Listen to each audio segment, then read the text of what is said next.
loves, love of learning, love of learners, and the love of bringing the first two loves together. The art of teaching is the art of assisting discovery.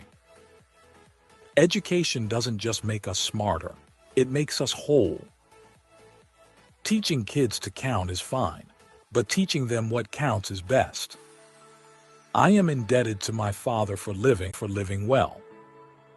A teacher affects eternity. He can never tell where his influence stops. I like a teacher who gives you something to take home to think about besides homework. I have learned silence from the talkative, toleration from the intolerant, and kindness from the unkind. Yet, strange, a teacher who is attempting to teach without inspiring the pupil with a desire to learn is hammering on cold iron. Good teachers know how to bring out the best in students. An investment in knowledge pays the best interest. Change is the end result of all true learning. Education is the passport to the future, for tomorrow belongs to those who prepare for it today. The roots of education are bitter, but the fruit is sweet. The more that you read, the more things you will know. The more that you learn, the more places you'll go. Live as if you were to die tomorrow. Learn as if you were to live forever. The learning process continues until the day you die. Education is not the filling of a pail, but the lighting of a fire. Develop a passion for learning, preparation for life.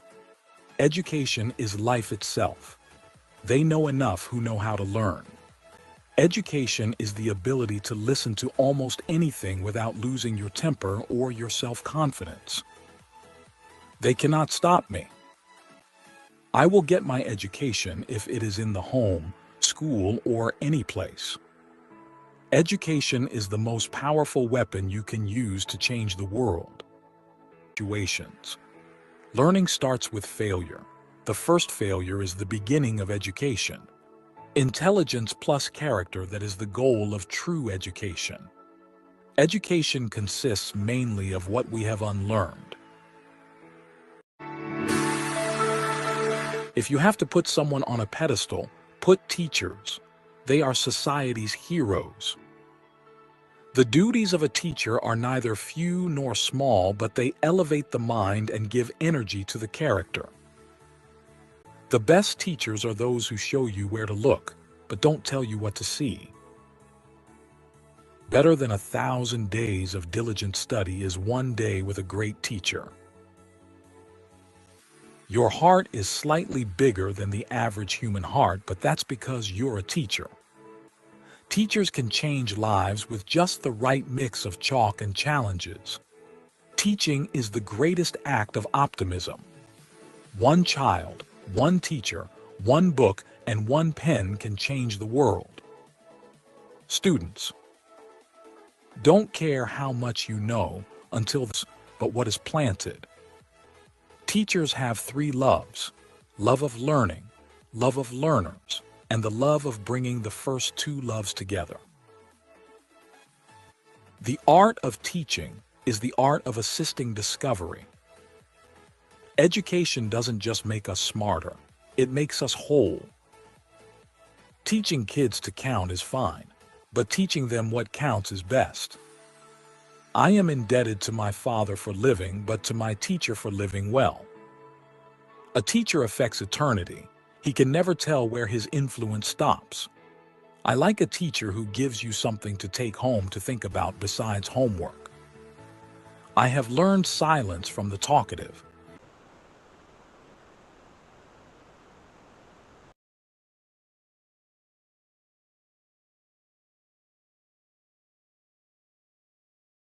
Good evening, everybody. Can you please confirm if I'm audible? Can you put a yes in the chat box?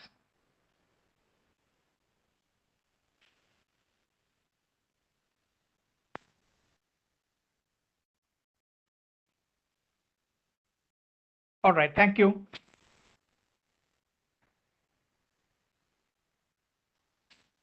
Good evening, everybody. Thank you again for registering and attending this national level online faculty development program on curriculum framework in line with NEP 2020, OBE and AI Advancements. This is organized by the Mar Thoma College for Women, Perumbavoor, in association with the Kerala State Higher Education Council. We would like to welcome today Dr. Sunil Job KA, who is the adjunct faculty, Marine College, Kuttikanam Autonomous, is the resource person for today, and also all the FDP participants for today. Now, few things about the FDP. This is a 7-day program with live sessions from 7 p.m. to 9 p.m. We expect you to attend on all 7 days. And this is actually our second day of the FDP. We started yesterday. Now, fee for the LMS access and processing of certificate is rupees 500. All the participants who have paid the processing fee will receive the LMS access, the video recording for all the days, and the provision to download your FTP completion certificate. The procedure for receiving the certificate will be informed to you towards the end of the FTP. If any of you are yet to make the payment, you can make the payment of rupees 500 to the account details I will shortly put in the chat. If you are unable to attend any of the live sessions, they will be available in the LMS. We have shared the LMS access details through emails to those who have shared the payment proof in WhatsApp till yesterday. Those who have shared the payment proof in WhatsApp today will receive the LMS access details later today or by tomorrow. If you have any trouble in attending the WebEx online session here, you could join the YouTube live session in the link that I'm going to post in the chat. My name is Sijin Jacob George. I'm working as Global Relations Manager with IPSR Solutions Limited, and I will be the event moderator. Now, moving on to today's session. The topic will be Introduction and Architecture of OBE. This will be delivered by Dr. Sunil Job KA, who is adjunct faculty, Marine College, Kuttikanam Autonomous. Now, a brief introduction about Dr. Sunil Job. Dr. Sunil Job has 30 plus years of experience in teaching and 10 plus years in corporate consultancy. He holds a PhD in mathematical education and has been an associate professor at MG University College of Teacher Education from 1999. He has started his career at associate.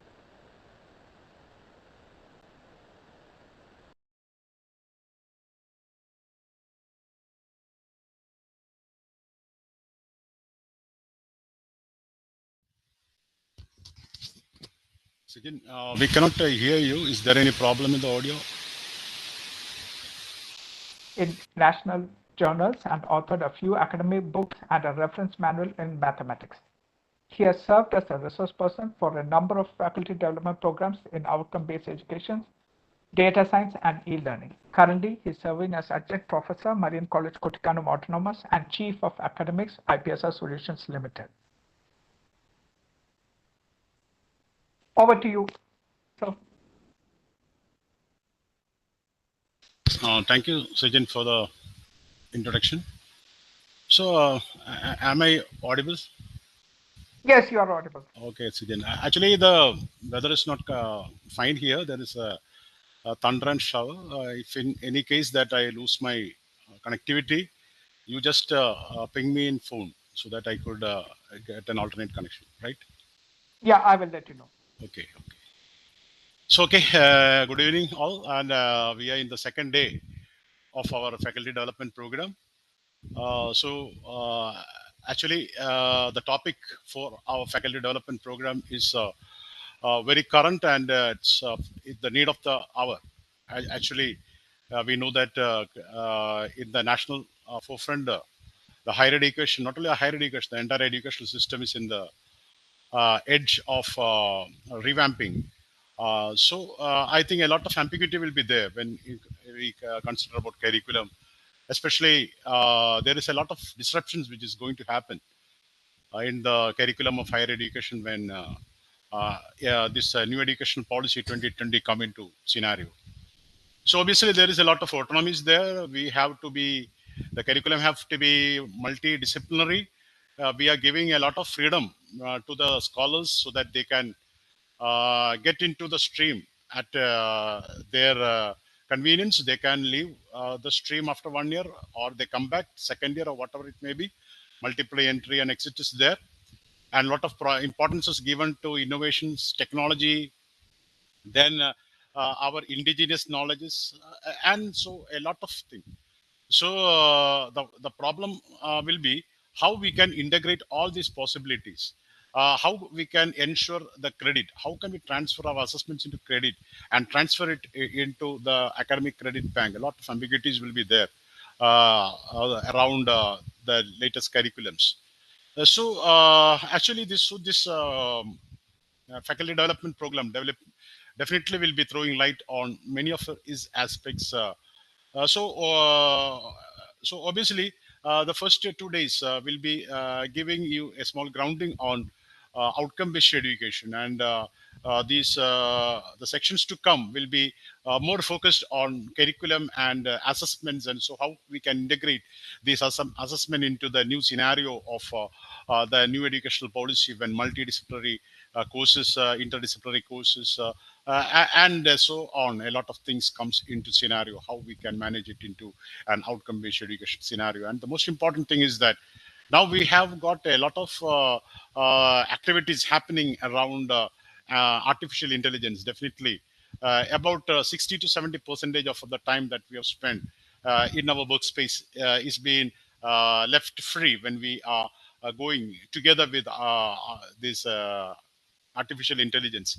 So obviously these sections this yet to come will be taking you very closer to the AI possibilities of through ChatGPT, and how ChatGPT will be able to make our work a very smarter work, and how can we induce this ChatGPT into the new curriculum framework, the new curriculum that is been happening, that has been evolving in the light of this new educational policy. All these things will become into the scenario. So definitely this will be definitely it will be a very worthy sections if you are taking it wholeheartedly throughout these 7 days. So the first 2 days has been, as I've told in the previous day, has been a stage setting. That is, last day we had a lot of reflections on Bloom's taxonomy, and today I'll be just giving you an introduction into the outcome-based education and what are the architecture of outcome-based education. So whatever be the curriculum format, to put it into an outcome-based educational format, definitely the concepts of outcome-based education should be very thorough, and it should be clear and vivid. Today we'll be taking you through the architecture of outcome-based educations, and definitely we'll be having more. Uh, I'm sure that everybody around here who has been working in the higher education stream have developed course outcomes, and obviously they have some plans on how to make assessments like. So this section will be making it little more clarity, bringing little more clarity into your concept, so that you can have a smooth sailing into this new educational policy and taking the curriculum into an outcome-based format. I have got a few slides to share with you. So let me go into my presentations, and let me share my screen. And I think we have got some connectivity issues, so I'm just keeping my video off.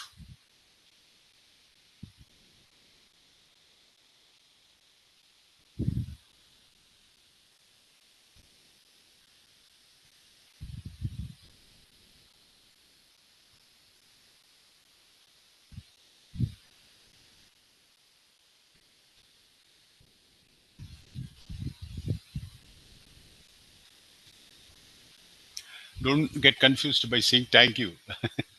And that will come only at the end. Actually, uh, let me. Okay. Oh, I didn't ask. Oh, Sijin, how about my screen? Is it okay? Yes, visible. Oh, okay. Okay. Thank you. Thank you. So this is the second segment, and we are we'll be discussing more on this outcome-based education, about this what you could say about the building block of outcome-based education, or rather, I would like to put it as the architecture of outcome-based education. And also we'll be just going into the different components that you come across the architecture, like program educational objectives, program outcomes, program specific outcomes, course outcomes, and what is the general. I'll be just giving you an idea on how to frame a good outcome, and also I'll be giving you some criteria, some criteria for a quality check for a good outcome, so that you can have a quality check about the outcomes that you have already formulated, and is it okay. So these are the these concepts which will be discussing in this segment. So we can go ahead. Obviously, oh yeah, I've mentioned about the agenda here. So this is what we are. This is the menu for. This is the menu tonight. I think that is the better way to put it.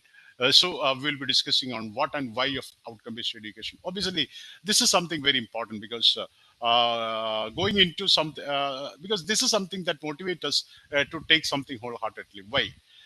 So if some activities that we are going is purposeful, then definitely we'll be taking it wholeheartedly. So we'll be trying to answer the question why of OBE.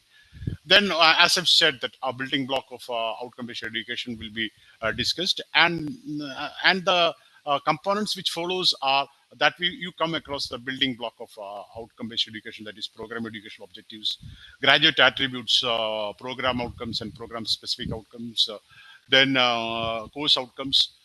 Then obviously this will be the star of the today's presentation: how to write an outcome. I'll be just giving a small formula or a trick for writing a learning outcome, and that formula could be further. You can use it for developing a course level outcome, a program level outcome, and program specific outcomes. And also, as I've mentioned, that we'll be discussing on the quality check of a good outcome. So these are some of the components that will be coming across this presentation. So we are trying to get you an answer of why of OBE. Actually, this is the report of a study which has come up in one of the journal, Enhancing University Education. This gives you the status of the students who have completed a professional degree program. It's an engineering program, a professional degree program. So I have two questions to ask you. Actually, I want this section to be a little more interactive. I may be in between. I may be posing some questions. So you can just the question in the sense some small one word or questions, so that to just to take feedback from how you are in rapport with my presentation. So this is concern this slide. What you could see, this is the status of the students, the results of the students who have completed a professional degree program. So I have got two questions, as I've told. The first one is, what can you comment about the result of these exams? The result, is it a good result? And if and what is the percentage of pass? What is the percentage of pass? You can put it in chat.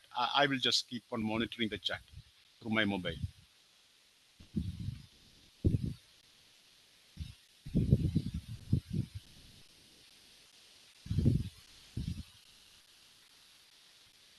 Some answers are coming. What is the percentage of pass? Only 84. Uh, this line. This is what you could say it as the result. So this is the line of bifurcation between the pass and the failed. So the percentage of pass is, yeah. Now the things are changing up. Things are changing up. 84 plus 7, 91 percentage of students have passed an engineering program. Definitely, it is a good result. If I could say that 91 percentage of students are passing all the papers without supplementary in the first chance, definitely something a great achievement. But this is an experimental group. Though they have passed, when they're put to a test, what can you say about the quality? what can you say about the quality of that education that they have got from this professional college? What can you say? That is the x-axis is something, the x-axis which something reveals that university pass, that is they pass the examination without any back papers, so they are eligible for a btech degree. And when they have been put into a test means that, that is they have been given a scenario that related to their area of the study. So, that is some this work experiences related to the professional field. Only 7% of these students of to all are able to do the things rightly in the way that the industry demand. So after having a very long years of professional preparations, 4 years of professional preparations in the professional colleges, only 7% students are able to take up the job without much fine tuning of them into their workspace. So when they put to a test, they are not able to perform well. Only 7%. So what we could say is that if you're excluding the 93 percentage of the students who are moving out of the these professional colleges are just you could say as confused graduates. They are not being able to directly employ these students. And obviously you would have seen that these news headlines by the CEOs of big companies says that only 6 to 7 percentage of the students of coming out of the professional colleges are employable. So rest of them, they have to divert a long time for streamlining them to the workspace that they are meant for. So that creates a lot of economical burden to the industry. So this is a fallacy definitely of the education system. So why they are not able to perform? So scholastically, they have got some knowledge. Obviously, this Mendes sir will be sharing you an result of an ethnical study which has been done. That is 93% of students are just having only a conceptual level of knowledge. They are able to answer the questions which has been asked, and all these questions which has been there in the university examinations comes only in an up to a memory level and understanding level, just by having. They are not taking the students to an application level. So that is why they are all confused graduates. Only a small percentage of the students are able to scale higher order thinking skills. So that is what in the last day we have just mentioned about Bloom's taxonomy, lower order thinking skills and higher order thinking skills. The students will become productive only if you are pacing the curriculum into a higher order thinking skills, so that the students will be able to excel successful in their life as well as in the career space. So why they are not, that is the x-axis where we told that 91 percentage of the students have cleared without any back papers. And here you can see one y-axis has been coming, that is about 84 plus 9, that is about 93 percentage of the students are not able to perform that activities which has been which they are being trained in the professional space. Only 7% will be able, was successfully able to clear that test, the technical components there. So what you could say is that they have some scholastic ability, but they are lacking some competencies needed to be successful in their life and career. So what outcome-based education focuses that the outcome-based education focuses that they are focusing both on the scholastic ability, and also they are focusing on the competencies, the different competencies which is essential for the students. Competencies in the sense what are competencies which is successful, which is essential for them to build up a good career successfully, to make up their life successfully, to live as a good citizen who can contribute well in the society, and live as a perfect individual who is been environment friendly, so making him comfortable with lot of competencies. So what outcome based education focuses that, that is It is an approach where we are trying to transform or transfer this red area into this green area, and also this blue area into this green area, so that the students will be able to, x-axis means no, that is whatever thing which has been related to their area, and are able to do whatever thing which has been relevant in their professional curriculum. So that is what outcome based education focuses. I don't think that there could be any better way of putting it, why there is a need.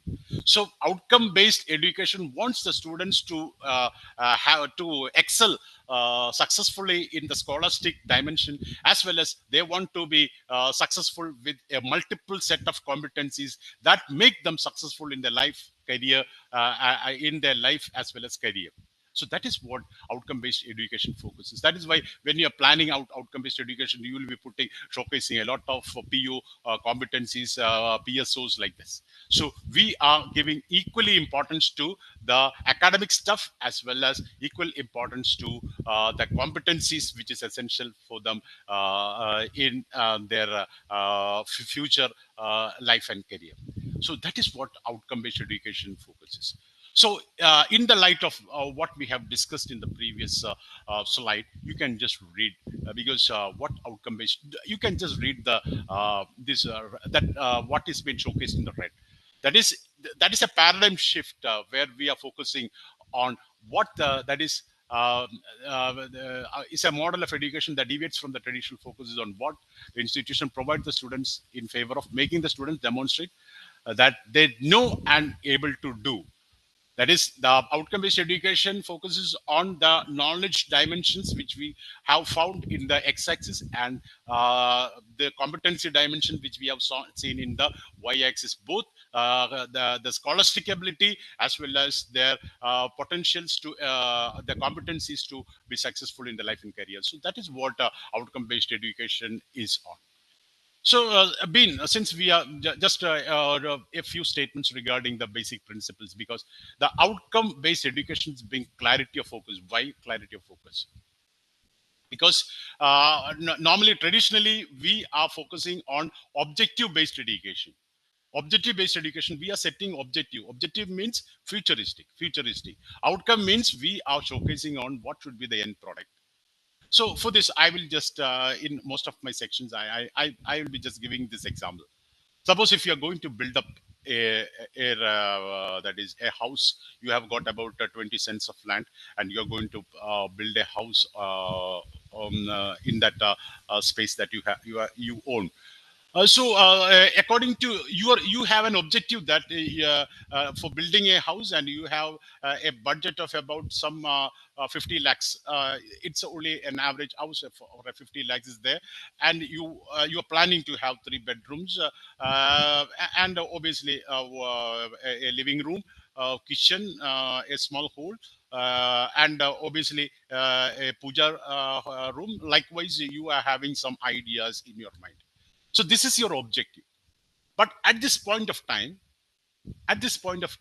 you are not clear about how your house is going to be. So what will be the first step? You will be consulting with a architect. So both of you will be planning all these things. So you have got a lot of ideas. That is, the final form of the house is not yet clear. So in consultation with the this architect also, he will be just putting will it be like this, what about the roof structure, whether you want the entire to be as a single storied, or do you want it to be a two-storied building. If it's two-story, you will be you'll be having a lot of land for landscaping like that. Still now there is no clarity regarding what will be the final format. So instead of that, if you are taking your architect to a house, a dream house which you have seen somewhere, and with the permission of the owner, I repeat, with the permission of the owner, you're taking the architect to that particular house, and you're telling that I want a house exactly like this. So first scenario, you are having a lot of plans. That is objective. And the second scenario is that you are taking the architect to a house that you already would like to be like that. and you are telling him you want a house exactly like this. So so what the architect do, he will be just, so that will be the final, that will be the final outcome, or that will be the final output that is going to evolve. So in the second stage, you are taking the end design, which is concrete and vivid as first, and you are designing down, so that you will be completing the house exactly like the house that you have pointed out to the architect. So the scenario second is the outcome-based education. The final product, what will be the final product that will evolve, is being showcased first, isn't it? The first one is objective based. The final end result is not still clear. And when you are taking the architect to a already existing house and showing that this should be the final form of the house, so he got the final form, that will be taken, the final form will be taken first, and he'll be designing from the final form, and he'll be coming up with the what you could say, the final the first plan or draft a design, and all the testimony. So this is the scenario of the outcome-based education. So in the outcome-based education, what should be the final form? That is, what should be the competencies that the students should that is acquire on leaving after completing the course. What are competencies? The final format of the competencies. That is what you are showcasing first as program outcomes, isn't it? So before teaching a course, you are just extracting what all things that the students are able to do. That is after completing that course. That is, you are putting it first, and then you are designing your curricular activities accordingly, so that it will be attained. Just like this architect is taking that the final the design of the house that is going to be evolved from the construction, he is taking it first, and then he is planning it, preparing budget, making the first designs, and starting.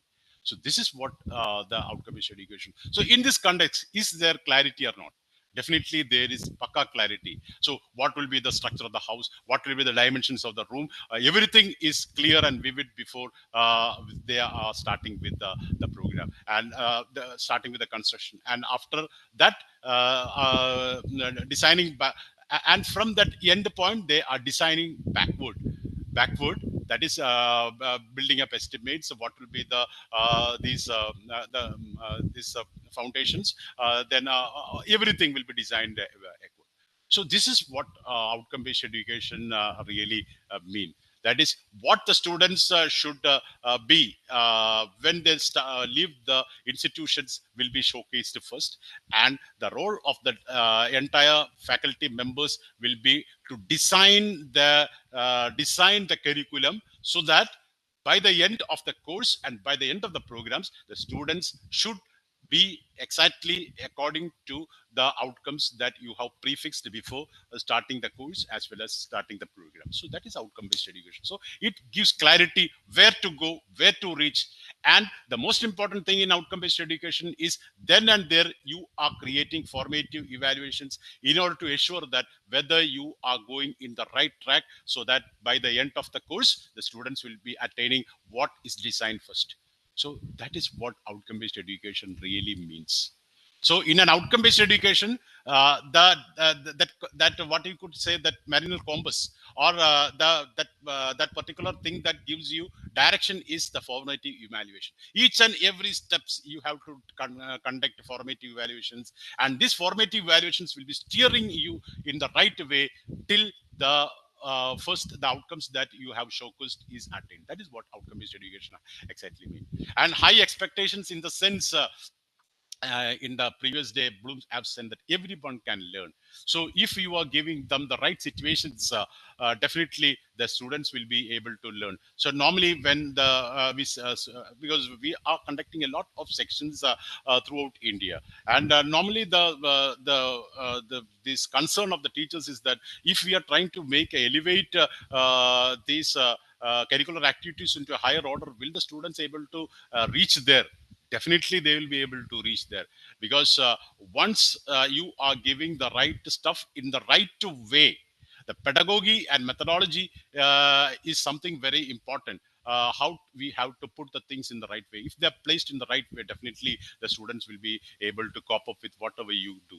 And expanded opportunities, because in an outcome based education, it is not the curricular stuff alone. We have to do a number of activities which will unlock the creative potentials of the students, so that they can come up and up into the higher order of thinking skills, and they can be successful in life.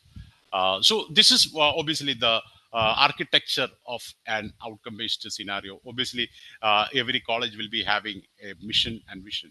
So it's the mission and vision that decides the modus of operandi of your institutions. So you can see that these are the different components which comes in the architecture of outcome-based education. Definitely, when you are going with an outcome-based education, you have to prepare a OBE manual, where you have to explicitly showcase what is the program educational objectives that you are trying to bring about. So in the upcoming slides, we will be just detailing about what are these components. So definitely there should be a program educational objectives. And on the basis of this program educational objectives, you should be having, that is, the institutions will be having a set of general program outcomes. Program outcomes are something common to the different programs. Programs here I refer to the different programs like BA, BCom, MCA, likewise the different programs. So the common competencies which is essential for all, and program specific is that which is specific to the different program.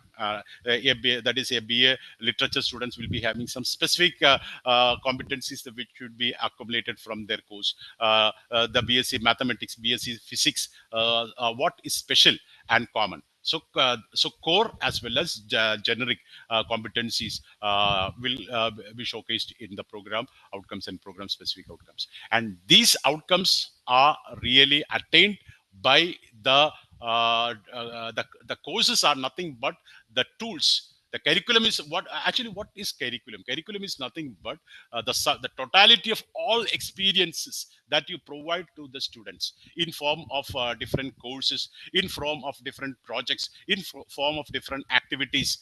So it is the totality of all that experiences that is being planned and executed for the attainment of these program outcomes. That is nothing but the curriculum according to OBE. So an OBE curriculum is nothing but the syllabus, how the syllabus has been made operational through the pedagogical approaches, the assessment strategies, the different projects, the different assignments, and the totality of all activities that you are performing will be coming is the curricula for that particular program. So when it has been becoming outcome based, all curricular activities should be prefixed with what will be the outcome of that curriculum, and these outcomes will be pointing to the upper outcomes, which is the program outcomes and program specific outcomes. So obviously in both the sides you could see two arrows, one coming from top to down. This is when you are formulating a curriculum, you have to start from that is the curriculum will be in accordance with the mission and mission of the college, then the wishes of the wishes and remarks of the stakeholders. On the basis of that, only we will be formulating program educational objectives, and on the basis of the program educational objectives only we'll be formulating program outcomes and program specific outcomes, and on the basis of the program outcomes and program specific outcomes we'll be formulating the entire curriculum, which will be showcased or executed through different courses that you include in your programs. So this is how the development of the curriculum happens. So always it will come from top to top. And how the assessment happens, it goes from bottom to top. That is, you are not directly going and assessing how much this program educational objectives has been attained or program outcomes. You are handling with the grassroots level, that is by interacting with the students, how the students are functioning, how they are performing in that different test that you are administering, how they are doing the different activities like that. So you are monitoring the students at the grassroots level, and on the basis of the performance at the grassroots level, you will be calculating the course level outcomes, and on that attainment of the course level outcomes, you will be calculating program outcomes and program specific outcomes. So a detailed explanations on how to calculate will be given by Dr. Mendes. So he'll be giving you inputs on how we can calculate attainment, what are the criteria, what are the rubrics, and how can you make these calculations possible when it becomes multidisciplinary. All these things will be discussed in the further sections. Yeah, here is something I want you to engage. So what's the difference that you could find here in this slide? One is showcasing they are not teachers, they are scholars, students. Okay, the traditional system scholar and the contemporary system, probably the outcome-based education system scholars. What's the difference that you have found from this image? You can put it in chat. What is the paradigm shift? What is the change in the scholars?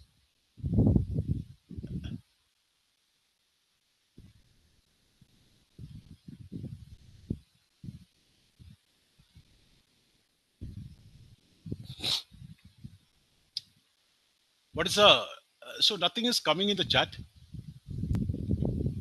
Yeah, yeah, yeah, yeah, yeah. Very good, very good, very good.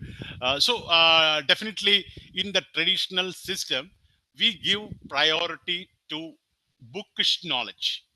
That is our major concern is the students that is who want to get the concepts which you are trying to deliver through different courses, getting good marks, distinctions, passing in the first chances, and going out with the colorful marks. So they are we consider them they are successful if they are having sufficient academical background. But the current scenario is been changing. It's been changing. What is the difference between the current scenario is that we want the students to be multitaskers. That is, we want them academically strong. We want them to be academically strong. We want them to have the right concepts regarding the different courses that is been delivered in that program. At the same time, we want them to be competent with the different graduate attributes. Graduate attributes in the sense we want them to be creative thinkers. We want them to be problem solvers. We want them to be friendly with the innovations. We want them to be competent to handle the different innovative tools and techniques. We want them to be experts in project management, time management. So likewise, we want them to be competent in a number of competencies. So that is what outcome-based education is also focusing on. So we want the students not only successful, we want them to be multitaskers in the sense that we want them to be competent with the usage of modern tools, time management, creative thinking, problem solving, likewise a number of things which makes them successful in life. And so that is what outcome based education also focus. And not only that, new educational policy 2020 also give ample importance to what this outcome-based education, importance to our indigenous knowledge, activity-oriented curriculum, multidisciplinary, multitaskers through multidisciplinary courses.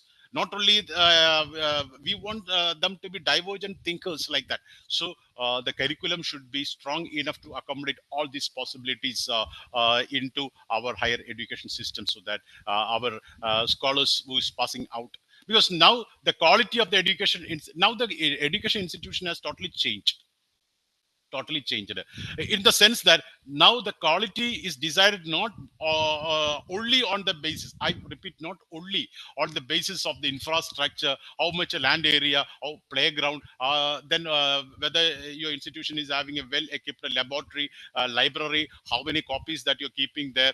So all these things are important. I don't say that it is less important, but more important is that how well your students passing out of the college is getting placed and fixed in the the social society metrics. That's something very important. That is why when you go for accreditations, they are taking these data regarding the pass out students, how many of them has got placement, then what are the these contributions that your alumni has made in the social society, notable contributions. All these things are being showcased. Why? Because now the quality is decided on the basis of the end product, the outcome that comes out of that institution, not the input based. Not the input based. Input is important because to bring good outcomes, inputs is important. But finally, by the end of the day, we are deciding, we are evaluating an institutions on the basis of how the students passing out of that institutions are performing in that. So that is what the outcome-based education focuses. So now, obviously, I don't think that you have not forgotten that architecture. In that architecture below this vision and mission, there is one program, educational objective, the only old man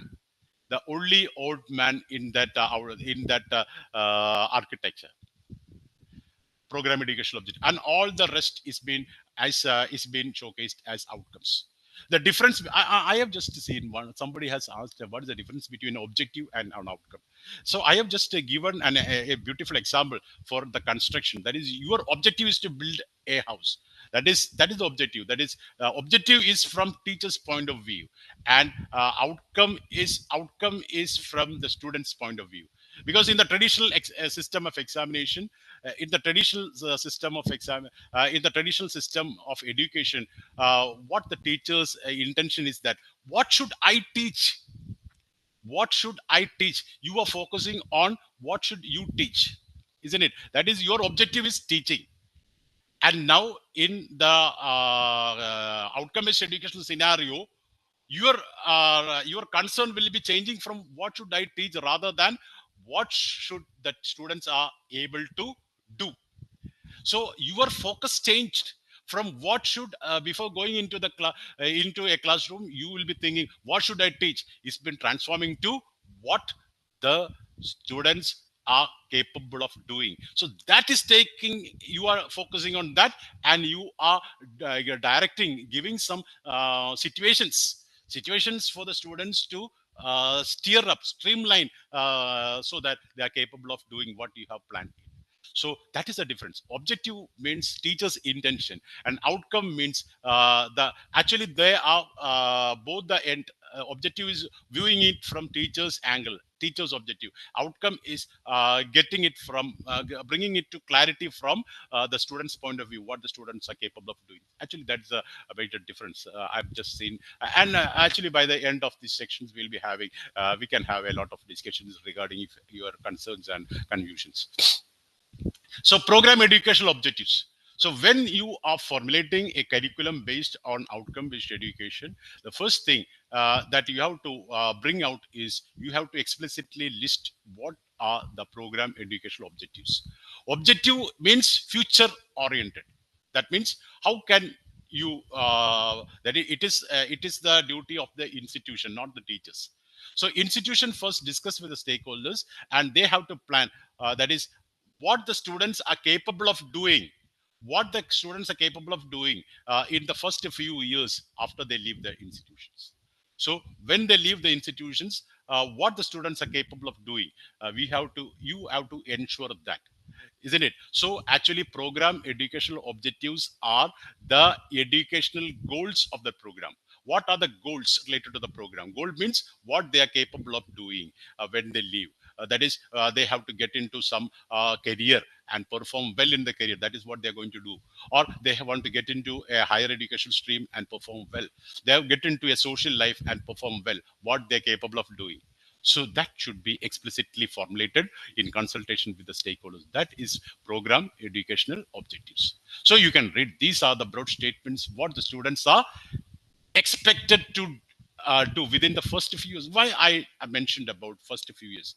Actually, when the student leave the institutions, the first few years, 2 or 3 years, the major influence of their activities will be something they have got from the institutions. Later on, about 10 to 20 years, it is their life is itself is learning. What they have accumulated from life will be steering them in the future. So the major concern is that is after leaving, immediately after leaving that institution, what the students should be able to do. That is should be able to do. That is objective. To do is objective. That is have to be estimated first. So program education objective. I've just taken a dummy objective. You can just read. So what are the objectives that I've showcased here? PEO, Program Education Objective 1. That is, the graduates will be able to demonstrate competency and leadership to become what? Professional, employee, entrepreneur. The entrepreneur, that is a person giving a job, or leading to successful career, or pursue higher education. So that is one objective. After passing out of the graduation level or post graduation level, the major concern of the students is to get them into a career. So obviously, what should be the goal of the program? Every program, they should prepare the students for a successful career. And some of them may be interested to pursue higher education. Also, they have to they should get a clear grounding on the basic requirements for getting into some higher educations like post graduation or doctoral degree or some other courses of study. So being multi-disciplinary, they have more possibility for continuing learning. So what is the next goal? Program educational objective is goal, futuristic. That is, the graduate will be able to demonstrate commitment towards the preservation of environment and sustainable development of the society. Okay, so the first what I've showcased is, this is a dummy only. First, what I've showcased is regarding the career or higher education. Then they have to be an active member of the society, as well as they have to live in with the physical, with the physical environment, with a clear cut this positive attitude towards the environmental conservation, because after us there are a lot of generations yet to come, so we have to leave a better environment for them also to survive. So that also should be brought into the students, so they have to be like that. And also pursuing program specific. Okay, don't get confused. We will be coming up. We will be coming up. The upcoming slides are more about POs and PLSOs. So don't be in a hurry. Graduate will pursue lifelong learning. That is something very, very important, because we cannot live a lifetime with what we have accumulated from the college, whether it is in the professional space or in our life. So we should develop that competency of updating the latest and current technologies and happenings, which is coming up in the flow of time. So that is something also very important. So these are some of the what you could say the program educational objectives, that or the program goals. And on the basis of these program educational objectives only, we will be formulating program outcomes. So program educational objectives are nothing but the educational goals. Don't get confused. What the students should do in future. So for that, that we have to equip them with different competencies. So if they want to get a good career, we have to equip them with some competencies related to the career. If they want to pursue higher educations, we have to equip them with the subject matter competencies, which is essential for them for higher educations. If they want to be having a very positive attitude towards environmental conservations, we should develop some competencies related to that, obviously. So on the if you want to be successful, if all the educational goals has to be met, we have to equip them with the different competencies. So these competencies are nothing but the graduate attribute which the students should attain when they leave the program. So when they complete and leave the program, what are the different competencies? The graduate attributes are nothing but a bunch of competencies. We can say it as graduate attribute. So we have to assure, that is if I say problem solving is one competency which is essential for a successful career, then problem solving is not a single competency. It is a combination of a multiple competencies. So problem solving or this communication skill or this working together, that is teamwork. All these are the different type of bunch of competencies which is essential for them to be successful in accordance with our educational goals. So on the basis of the educational goals, every institutions will be formulating what these different competencies which the students are capable of doing. So in an outcome based education, what we do is that we are fixing these competencies first on the basis of the program educational objectives. We are fixing the competencies first, and we are ensuring the students that they have attained the competencies when they leave this.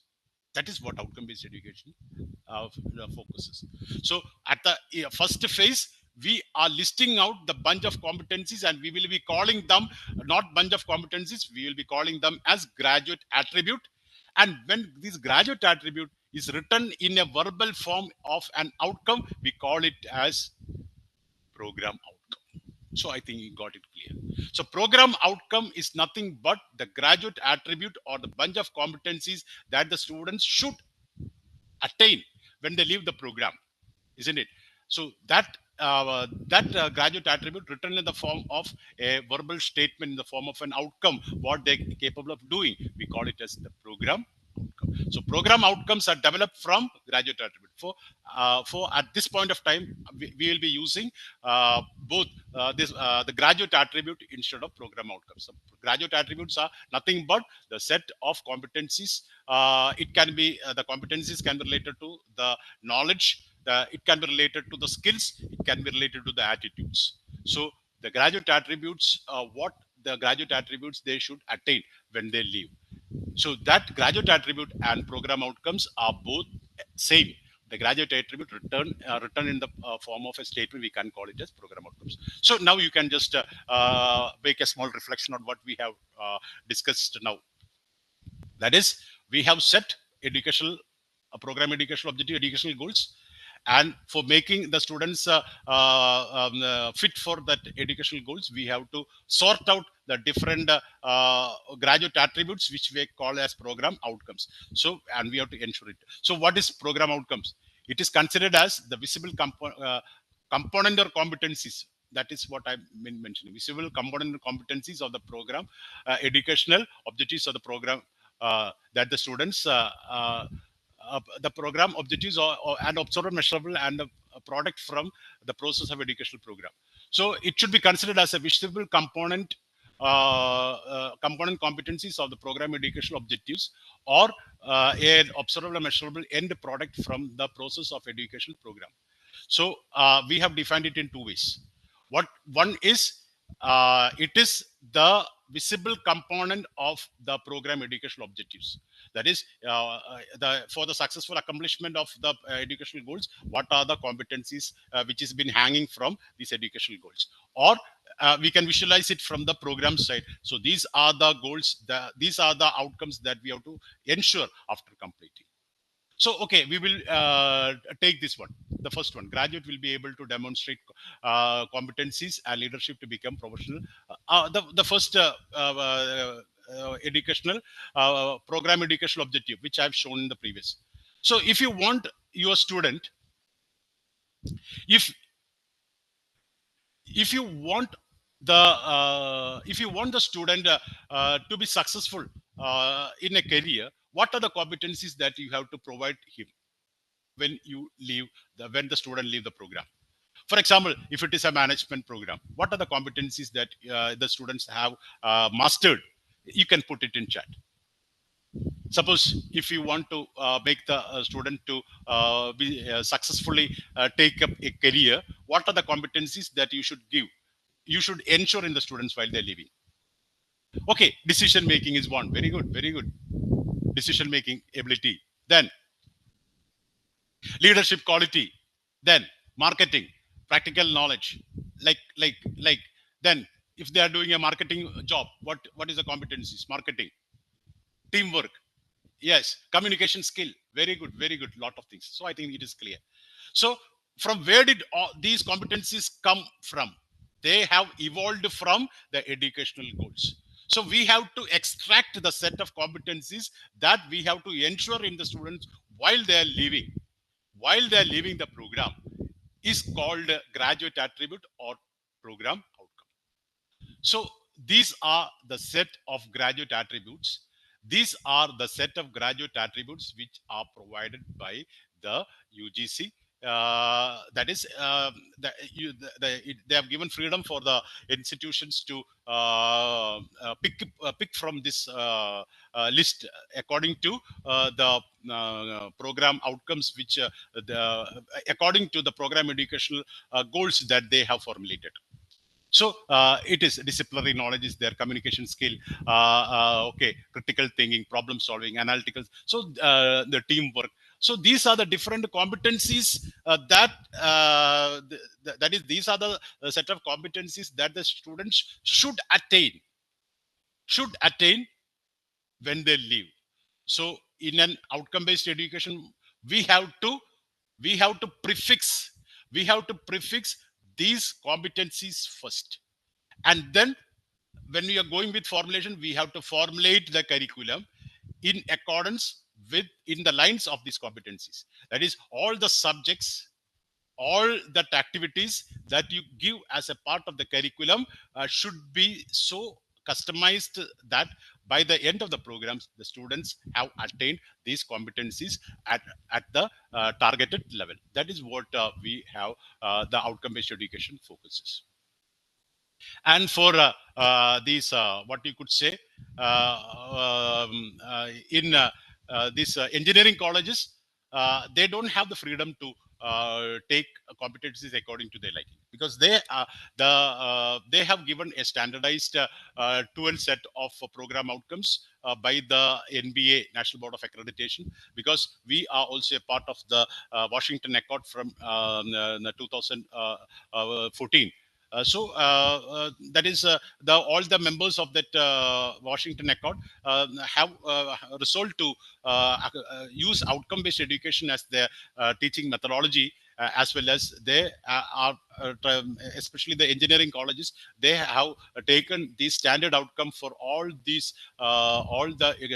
countries that comes under these. So there is a standardization, the global standardization of the outcomes that has to be attained in the professional colleges. So the positive thing is that if for the tier 1 colleges which has been accredited by NBA, the students can pursue that education without any transcript or equivalence, or they can take up any job in all these places without any equivalence, because the outcome based education has equated the standardized the educational quality in a global way for the engineering colleges. So that is the importance of these outcome based education when they come into a standardized and a global pattern. So here we can go into specifically now. I have mentioned what is graduate attributes, and these graduate attributes when are nothing but the competencies that they have to master. So these graduate attributes, we can say it as program outcomes and program specific outcomes. So what is the difference between program outcomes and program specific outcomes? Because in a colleges there will be different the different programs which has been offered, like the programs related to science, like BSc mathematics, physics, chemistry, zoology, like that. Then BA this political science, history, likewise BCom, MBA, BBA, likewise a number of programs are offered. So all these programs will be having some set of common attributes which is common to all the students, like this communication skill, problem solving ability, teamwork, environmental consciousness, ethics, like that. A number of competencies are common to all the program. So these set of competencies, we can call it as common graduate attribute, or we can call it as program outcome. Common, that is the general attributes which is common to all the programs. And program specific outcome is nothing but those outcomes which is specific to a program.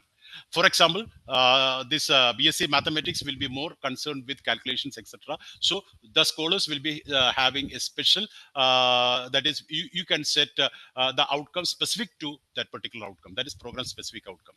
That is, if they are management students, they'll the discipline, the domain based outcomes. That is, the discipline based outcomes will be considered as the program specific outcomes. So, so what we could say is that these graduate attributes will be transformed into the outcome statements. These outcome statements will be those graduate attributes or the outcome statement common to all. We call it as program outcomes, and program specific outcome is specific to the particular course. And so, in an outcome based scenario, we are fixing this first. And what is the goal of the education in an outcome based education scenario is to ensure these program outcome and program specific outcome is attained when they leave the program after completing the program. So you can they refers to the, so these competencies can have what? Knowledge, skill, and attitude. That I put it as a graduate attributes that the students should have at the end of the program. So that is program outcomes. So the program outcomes are nothing but the knowledge, the attitude and skills. Because you can see that domain knowledge is something related to the or disciplinary knowledge is something related to the knowledge. Then attitude, environmental consciousness, these are the ethics, environmental consciousness, all these are the social accountability, all these things are the attitudes that we have to develop in the students. And skills are the teamwork, then the ability to use the modern tool usage, all these things are the skill components. So these program outcomes can be sometimes in the form of knowledge, sometimes in the form of attitude, and it can be in the form of skills which the student should attain at the end of the program. And program specific describes this we have PSO describe what the graduate of a specific program will be able to do. Specific program, that is what I've mentioned. Okay. And you will be this is what this is what the final that is when the student pass out of the program, complete and pass out of this program, obviously we'll be giving them a mark list. What is the mark list signifies? That is to what level that the student have scholastically attained for that particular paper, isn't it? Suppose you may be having about 30 to 35 subjects you have been teaching in a program. So what is the level of attainment of each paper? You will be showcasing it as a mark list and you'll be giving to the students. But in an outcome based education, along with that mark list, we'll be also giving, we'll be also calculating what is the level of attainment, what is the level of attainment with respect to the different program outcomes that we have showcased, isn't it? The graduate attributes we have showcased. Okay, disciplinary knowledge, what is the level of attainment? Communication skill, what is the level of attainment? Critical thinking, what is the level of attainment? So a two-tier assessment is been happening. Two-tier assessment is been happening in an outcome-based scenario. One, assessing what? The performance of the students in each subject and subject-wise score. That is the traditional thing is been there. Together with that, we are also assessing the different competencies that we have prefixed first, isn't it? On the basis of program educational objective, we have prefixed these are the competencies that the students have to be accumulated, and we have prefixed as the program outcomes at the first. So to what level these program outcomes are met, that also has to be estimated. So a two-tier assessment is been happening in an outcome based scenario. And what is this? This is something, if you are remembering the first slide that I've shown, x-axis showing what? The scholastic ability, that is the marks. The y-axis, a set of competencies like this. What is the level of competencies? And outcome-based education focuses on all the students, irrespective of the different subjects, have to ensure the minimum target attainment of these competencies. That is why we set the target. Suppose we are setting the target as 60. That is, we can say that they have attained disciplinary knowledge. A student has attained disciplinary knowledge if they have scored a 60% attainment in that domain. So fixing the target and ensuring that all the students have attained that target. That is outcome-based education assessment really looking up about. And sometimes, so this is an assessment that is been made in a 4-point scale, starting from 0, 1, 2, 3. Mendelssohn will be showing and detailing about this. So if it is 3, that is the total full attainment, isn't it? So disciplinary knowledge, he has got 2.3. Communication skill, he has got 1 point. Or sometimes you can make a grading pattern. This is a heat map. That is, if the student has scored more than 70%, 70% means about 2.1 and above. That is, they have got a highest level. That is high level attainment of this. That is okay. Out of 3, 70% is 2.1. So 2.1, green, green, green. And more than 50 and up to 70%, that is 1.5 and 2.1, moderate. That is in the orange. And below 1.5 is red.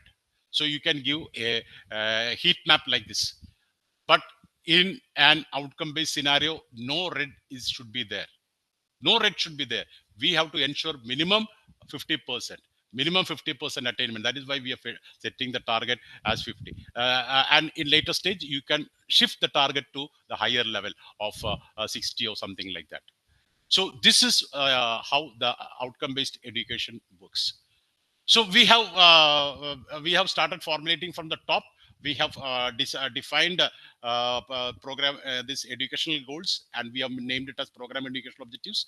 And on the basis of this educational goal, we filtered out what are the set of competencies we have to the students have to attain by completing the program. We have called it as graduate attribute, or these graduate attribute could be also called as program outcomes. So we have so far we have made the program outcome up to program outcomes. So how can these program outcomes met? So the program outcomes are the end goal, of that our program. So our intention is that we are prefixing the program outcome first, and then we want to make the this program outcome attained through the different activities that we give. So it is when we are formulating it, it is on the basis of program outcomes we are formulating the different courses. We are formulating the different courses. So when we say outcome based, we have to showcase outcome first. So if you want to introduce a course in an outcome based scenario, what is the first thing? What are the outcomes? What are the outcomes the students are able to do when they complete this course? That have to be prefixed first. So the program outcome, what the students are able to do when they complete the program and leave. That is the program outcome in a very simple terms. That is, I am not mentioning the different competencies in the form of knowledge, skill, and attitude, what the students are able to these competencies, what the students are able to do when they complete the program and leave. When it comes to a course level, what is it? That is what the students are able to do when after completing that particular course. Course can be an introduction to computer, or an this optimization techniques, or statistics, or whatever it may be, any course. So any course that comes as a part of the program. So in an outcome based education, the first thing is that we have to showcase what is the course outcome. So so this is a miniature form of what a program outcome, a course level. So what is a course level is that they are the resultant knowledge, skills the students acquire at the end of the course. So this has to be brought first. Just like we have brought what the students should be able to do after leaving the program is showcased first as program outcome. Likewise, what the students are capable of doing after completing the course will be showcased as the course outcome. And our intention is that we have to steer up all that activities so that this prefixed course outcomes are met on completion of the course. So on writing the course outcome, this is something very important. Every outcome will be written using an action verb. It is here the Bloom's taxonomy comes into role. If you want to make a mapping, you will be comparing the level of the verb that you are showcased in the outcome and the level of the verb that is been showcased in the what you could say question, and you will be equating. If both of them are in the same level, you can say highly strongly addressing. If they are very low, it could be moderate, and Mendoza will be detailing more about that. The COs are common domain specific outcomes written using action verb which are specific, measurable, and demonstrated. So while because outcomes are what the students are capable of doing, that is it should not be general. That is it should explicitly say what the students are capable of doing after teaching that particular point.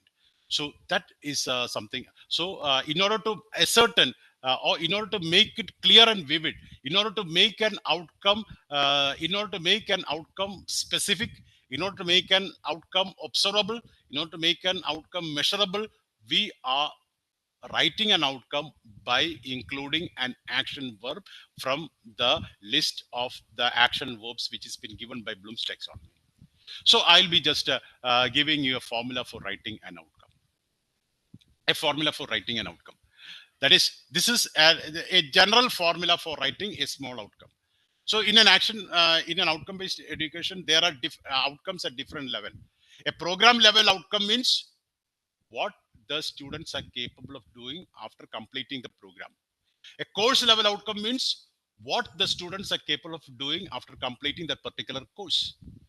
And a topic level outcome means if you're teaching a small topic from a course, you have to prefix an outcome first. What the students are capable of doing after teaching the topic. If you're giving an assignment, what the students are capable of doing after completing that assignment. So in an outcome based education, outcome should be always come first, and we have to plan that other activities so that these outcomes are met. That is outcome based. So this is the scenario. So a constructive alignment of all the teaching learning activities and assessments towards the outcome is the soul of outcome based education. Constructive alignment, that is something very important. So here, writing an outcome, the technical formula for writing an outcome, you can just check this one. An outcome should have two components. If you're teaching a topic, if I am going to teaching a topic on democracy, isn't it? What is my intention? After teaching a class, the student should be able to get that knowledge about the democracy, so that if I say that the students, if I want to take a class about democracy, if I say that I want the students to learn about democracy. To learn about democracy means it is not conveying what the students are capable of doing. Instead of putting that in that way, if I say that the students will be able to explain the various theory of democracy. So this is the outcome that I'm looking for. Explain the theory of democracy. So here, is it clear and vivid? It is measurable. It clearly states what the students are capable of doing after completing my class. Explain.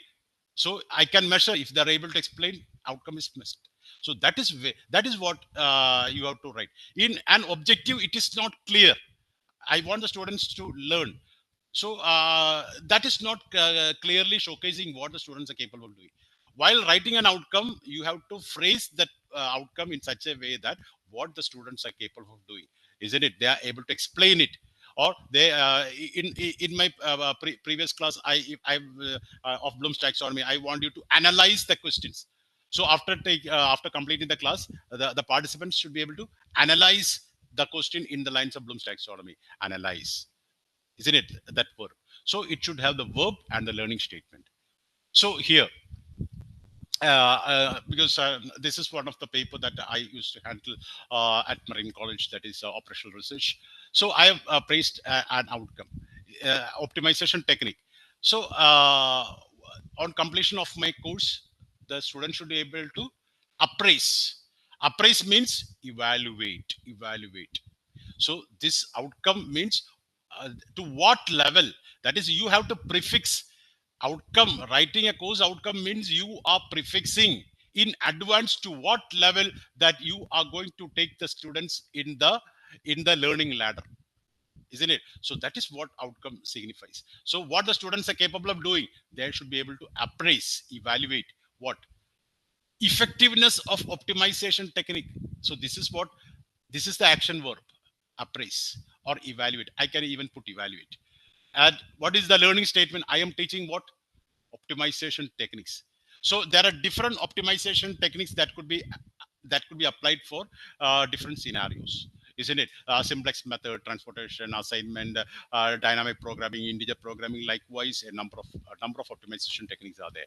So effectiveness of the optimization technique, that is what my outcome. The student should be able to evaluate the effectiveness of the different optimization technique, isn't it?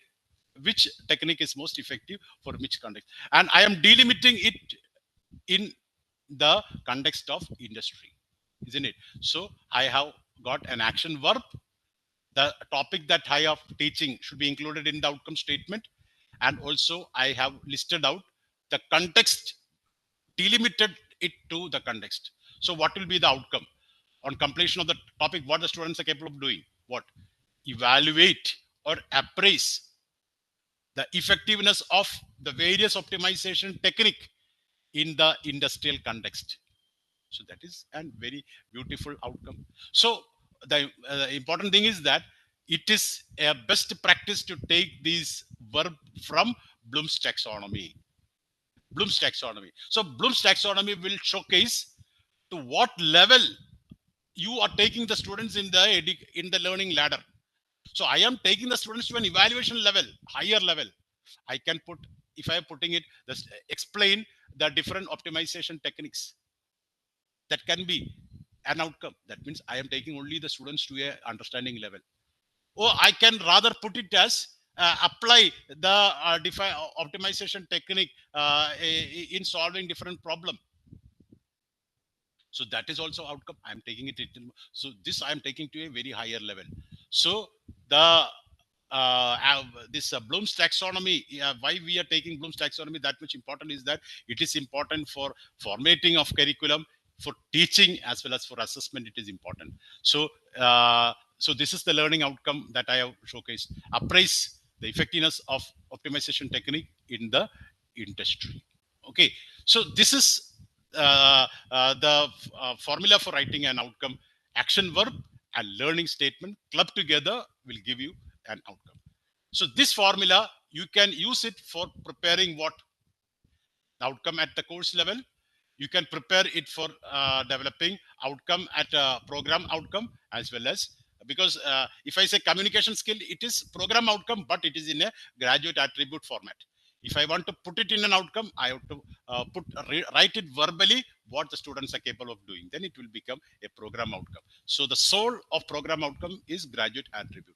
Here we have listed what the students are capable of doing it. So this is one this task that I'm giving you now. That is, don't write a course outcome. You can select any topic that you are teaching, isn't it? You can select any topic and you can just write a small outcome, a outcome using the formula that I've shown, isn't it? I will not make you read or ask you to put it in chat. Just I'll be just giving you 2 minutes for writing that.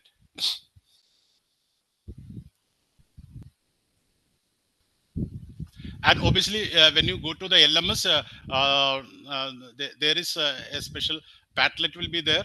Padlet means a virtual board will be there, and you can put your outcomes there in the Padlet. It is a task which has been showcased in the LMS.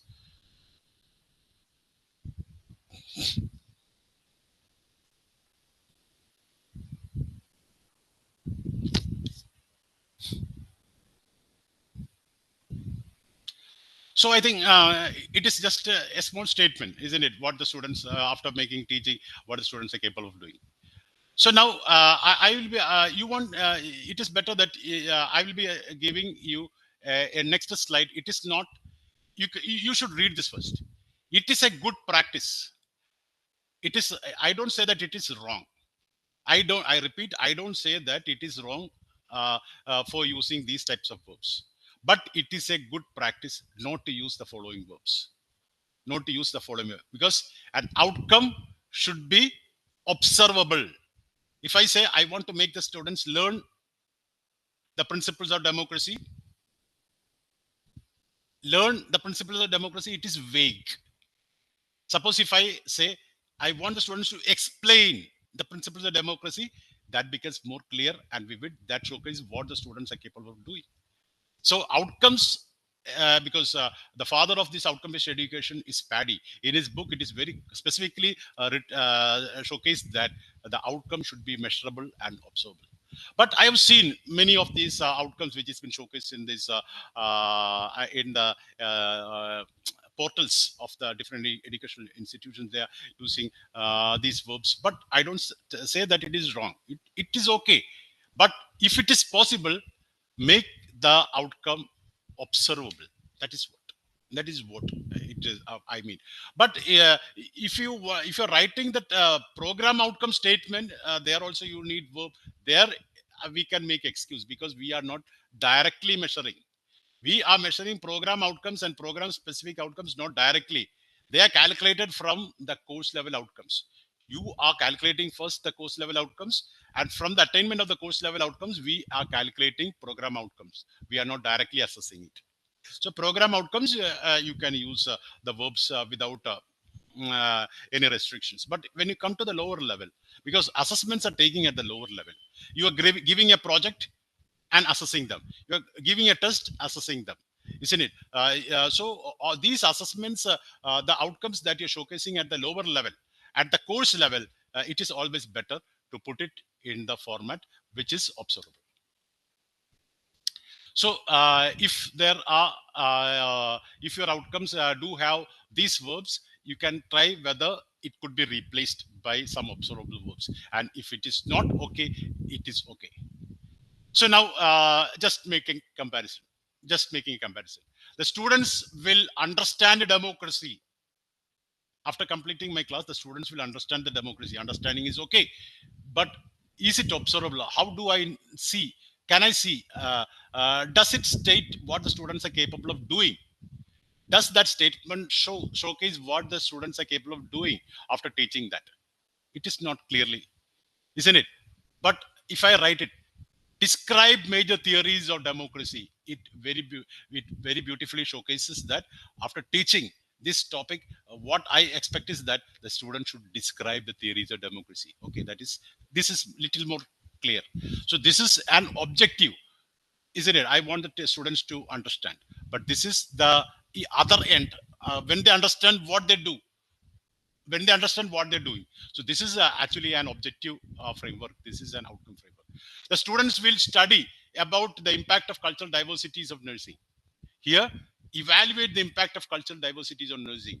What the students are capable of, they are able to evaluate. So the students will learn about the principles of formulation, learn. So that is the objective. But the outcome is explain the principles of drug formulation and delivery system. So this is what, so this is the statement which brings this into clarity. So objective brought into clarity and vividity, we can call it as outcome. So that is the end product. This is the product specification, I could say, because teaching or learning is a process by which the students are transformed into some end. So that is the specification of the end, of what the students are capable of doing. So that is it. So now we will be just going through some quality check of a good outcome, because when you should not be concerned about the program outcomes or program specific outcomes. It will be written, that will be formulated from the college level and the departmental level. But still, you should have a clarity on that. Then only you will be able to have a very beautiful course outcomes that has been aligned with the maximum number of program outcomes. Okay, so the quality check is that first quality is that, are they written using action verb to specify definite and observable behavior? That is why I told that. Okay, understand, it is good, but what are the spec for understanding, describe, summarize, paraphrase, if you're able to put it in that way, that is observable. So whether there is an action verb which is observable, that is first quality check. The second quality check is that, does the language describe the student target rather than teacher's behavior? What is the difference? If you're writing the outcome statement in the form of an objective means teacher's point of view. My objective is, isn't it? What I would like, that is to complete the portions, to teach something, to teach this, that is objective, teacher's objective. So outcomes should be phrased in such a way that what the student's point of view. So that is what, whether it describes the student's target rather than the teacher's behavior. Then third one, do the outcome clearly describe the abilities, knowledge, and value the students of the value of the student of the course. So probably you'll be remembering what I mentioned the previous slide when I formulated the outcome of optimization technique, isn't it? The first part is verb, second part is the learning statement, where I have showcased what is the learning stuff that I have been introduced into that outcome. So the outcome should include what are the learning part. Suppose if you're teaching democracy, that democracy should be properly placed in that outcome. Suppose if you are suppose if I'm tackling with optimization technique, effectiveness of optimization technique, that content area has to be very beautifully showcased in a realistic manner. So that is what. So outcome should showcase that learning part, or the area, the domain part to which the outcome is related. And is it possible to collect accurate and reliable data for the outcome? So that is something very important, because the outcome should be measurable. So whether you are able to fix an indicator for evaluating, that is something very, very important. So the outcome based education, when you come into the classroom interaction scenario, the most important thing is that you have to identify the indicators for every outcome that you showcase. So course outcomes will be there at a broader level on completion of the course. But every class, when you go to the class, if you're going to teach a topic, you have to subdivide the course outcomes into micro outcomes, which we could call it as the topic level outcomes. So when you are progressing through the topic, in your course design, what you have to do is that every topic outcomes should be ensured. So you are giving them some activity in order to for the attainment of the topic level outcomes. At the same time, you have to identify an indicator to ensure whether that outcome is met. So this outcome-based education's operational platform or is based on constructive alignment, constructively aligning the teaching learning activities and the formative evaluation tool into the intended learning outcomes. That is something very important. So whether it is possible to measure either by giving them an activity, or through an observational test, or through conducting a small objective type test or something like that, is there any method to clearly this measure the attainment of that outcome at every stages? That is something very important. So if all these four criteria met, definitely we can say that your outcome is a good outcome. So that are the four quality check. So these are some of the obviously when we go out for some mentoring sections or for sections, obviously teachers would like to have some examples. So I just showcased an example just to show what is it. Apply, the verb taken from Bloom's taxonomy. So whether they are able to apply it to solve something, so whether their students are applying this and solving something, then we will be able to measure that. So they should be what? They will be what? And verb part, and then the learning statement. What is the learning statement? I am teaching about the laws of physics, Hooke's law, to compute the different. Okay, so verb at the learning statement. Okay, analyze, that is the verb and the learning statement. Explain, an introductory class on these principles of organization. On completing of that class, the student should be able to explain the various principles of organization. Select, like demonstrate ability of using nursing theories. Evaluate the safety of the efficacy of drug in the class. So so here, when you see these outcome, you will be able to scale to what level you are taking the students. See, apply level, you are taking the students to the third level of learning. Here, you are taking the students little more higher than application level. You are just taking the students only to understanding level.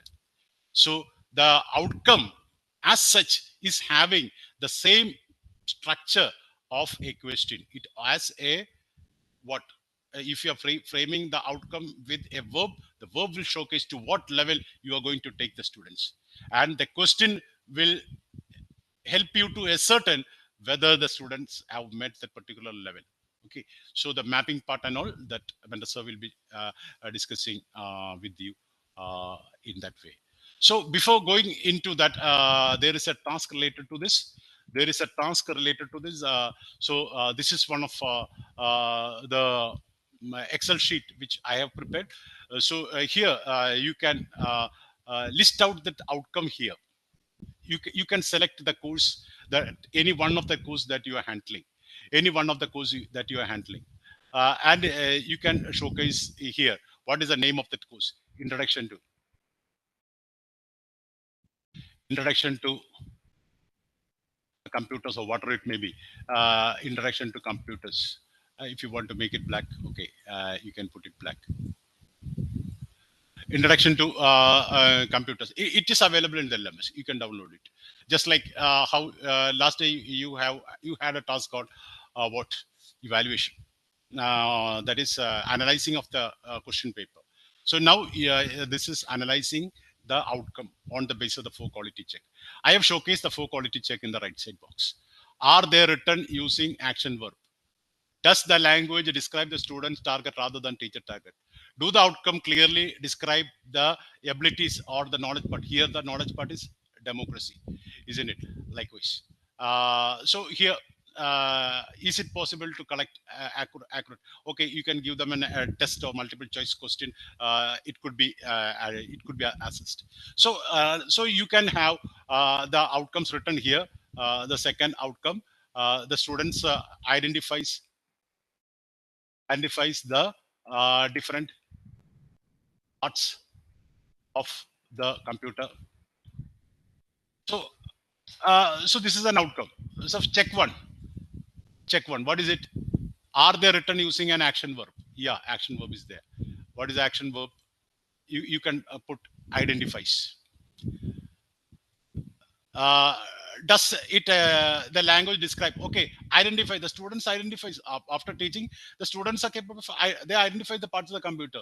So this is what the students are telling, isn't it? Then does the outcome showcases the area that you are handling? Okay, the different parts of the computer, you're teaching about the different parts. Okay, yes. And you can also, you can put it like this. So what happens? It has been showcased here. Identifies the parts of the computer. The outcome satisfies all the 4 quality check opinions there. Suppose if any one of them is not satisfied. If any one of the is not satisfied, definitely what is the remark? The outcome needs improvement. And if the outcome needs improvement, what you have to do? You can revisit the outcome and make it, you can modify it so that it satisfies all the 4 quality check. So that is the task that you have to do, and this is available in your LMS. You can download it. When you download it, you have to enable editing, and then you can go on with this one. So this is what we are included in this segment. So in the upcoming segments, you'll be going through very interesting sections. A lot of automated tools will be shown to you. Then definitely you'll be getting, you'll be overexcited when you go through the how we can incorporate AI in formulation of the curriculum, and all these things will be of great interest. So I think today the segment will be concluding it with these outcomes. So I think we can pass on to any discussions if you needed. We can pass on to that. Sunil sir, would you like to take some questions? I think there are a few questions. Definitely. Let me. Uh, Yeah. Uh, okay, let me stop sharing then. Okay.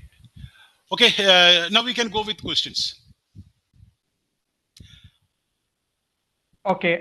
There's a question from Professor Dr. Rajesh Kumar. He says if the student scores less than 70%, how this will be a parameter to calculate the attainment of communication skill?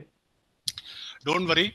This is that introductory sections. In the upcoming sections, Dr. Mendes will be giving you very detailed sections on how to calculate the attainment of both CO level, then PO level attainment, and also you'll be introducing you some automated methods for calculating these outcomes. Okay, because without going into the mapping of, because all these activities has to be mapped to the outcomes. The CO should be mapped to the course of program level outcomes. Then calculating it from the grassroots level, we have to go and calculate it, and then only we can come up to the PO level attainment. If you want communication skill, you have to split the communication skill into different sub competencies. You have to map it to the respective COs. You have to calculate the COs, and on the basis of that attainment only we can calculate POs.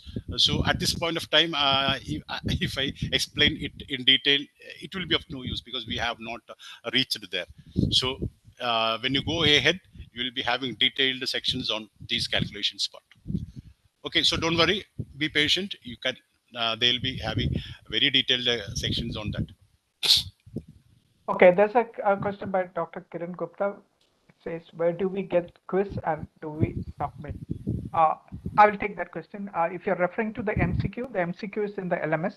You can see that there's an MCQ for yesterday. Now today's MCQs will be active by later in the night, and you can attempt it. So you will have to access the LMS to attend the MCQ.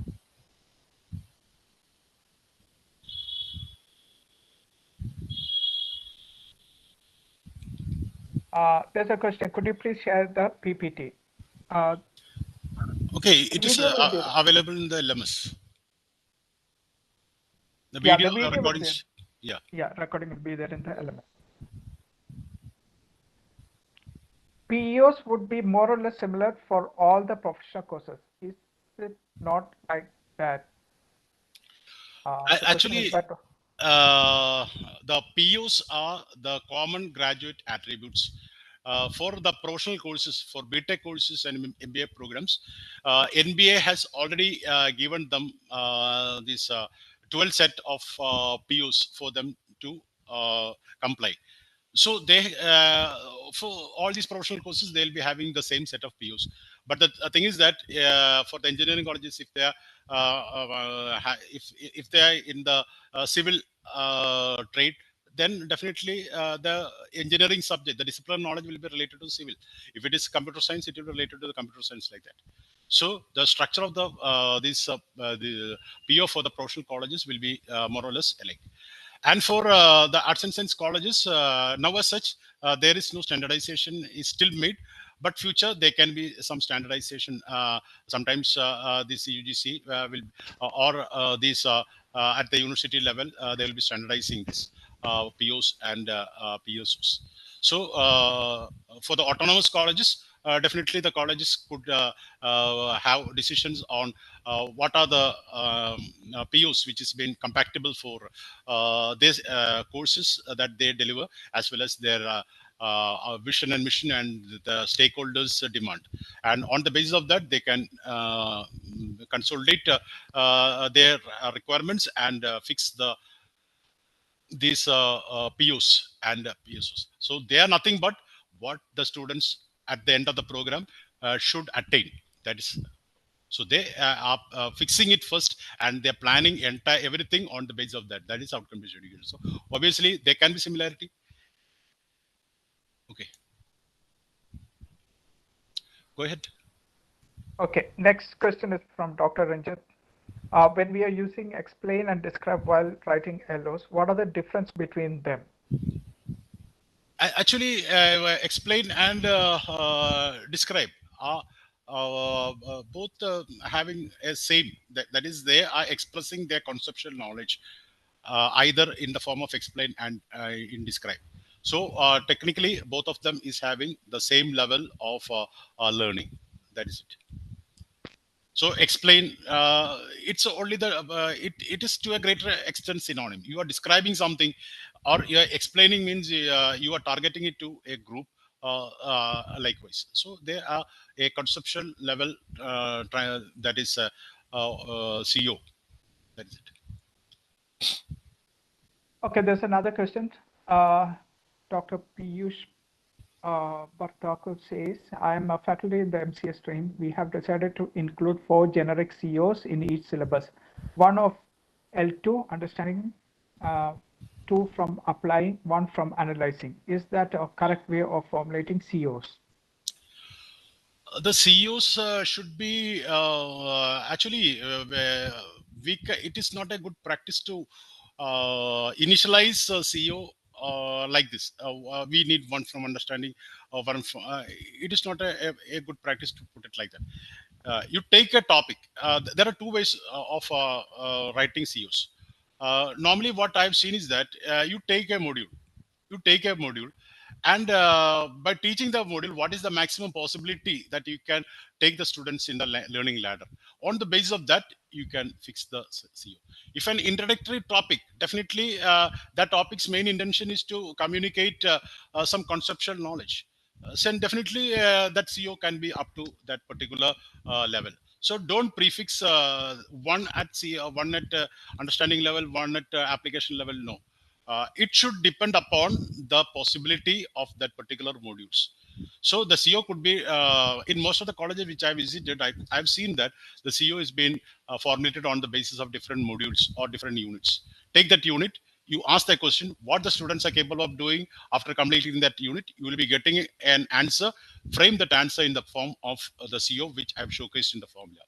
That is one way of writing. And other thing is that take the course as a whole, and you ask the question what the students are able to do on completing.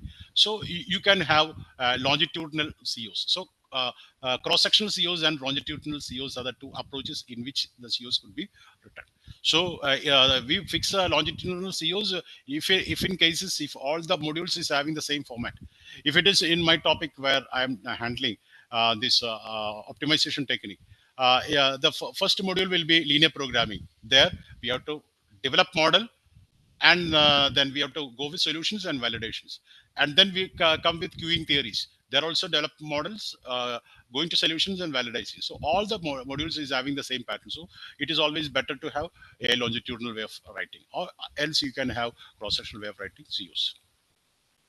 So Okay. CO should be something that you are initializing first in such a way that what are the maximum height that you are going to take the students, so that the students are capable of doing. What are the maximum possible activities that the students are capable of doing on completing that topic? Prefix it first and ensure it is done. Okay, let's move on to the next question. Next question is saying MBA program, 5 POs are designed by the MBA, I suppose. The rest of the 3 can be designed by the chairman of BOS. Is that correct, sir? Actually, it is all about the policies because actually when we are going with the you are mentioning about PO, CO. It's POs. POs. POs. MBA program 5 POs, yeah, are designed by the MBA. The rest of the 3 can be designed by the chairman of BOS. Okay, there is a division. If it is, but by the end of all these distributions, you will be getting a set of POs that the students are capable of doing, isn't it? That all your internal matter 5. You can make it, yeah, but it is always better to have putting together on consultations with this chairman, with the stakeholders, on consultations, you can put these POs together. There is no issues. I thought it is CEO. So it is the PO. Obviously, you have to take consultation with the different persons and industrialist stakeholders from the different venues on the basis of these vision and missions. You can customize the COs. So you can take these POs from like that way. There is no issues. Okay, another question. If BSc is program, then mathematics is specification. So accordingly, POs and PSO is not it. Question is by Rashdeep Bora. I couldn't. Please read it. Okay. Please. If BSc is program, then mathematics is specification. Okay, BSc mathematics. You can call it as a program. BSc mathematics is a program. BSc physics is a program. BSc chemistry is a program. Okay. Okay, is specification. So accordingly, PO and PSOs. PO will be something common to all, even if it is science or it is this arts or it is management. Something which will be common to them is this common this outcomes are, we can call it as program outcomes, and program specific outcome is specific to the mathematics. For example, these outcomes related to this domain, that is we can call it as program specific. For instance, ability to that is one PSO, you can put it as apply the mathematical the theories, principles and theorems related to the different topics in relevant problem solving situations. That could be one PSO. So what is that PSO means is that you want to take the entire what you could say the entire curriculum which you are delivering in the form of mathematics into an application level where you are able to apply it in relevant problem solving situations. So that could be one generic PSO. But PO will be something related to the communication skill that is common to both the mathematics, science, or it could be problem solving ability. That is for mathematics, obviously the problem solving ability not related to the mathematical problems, the problems related to life, whatever it may be. That is a, because every PSO is a bunch of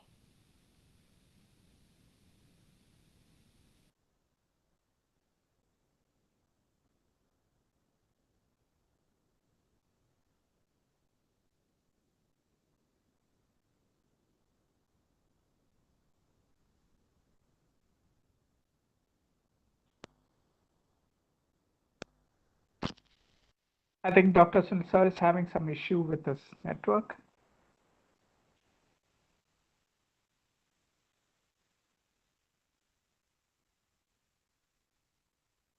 Please wait for him to join back.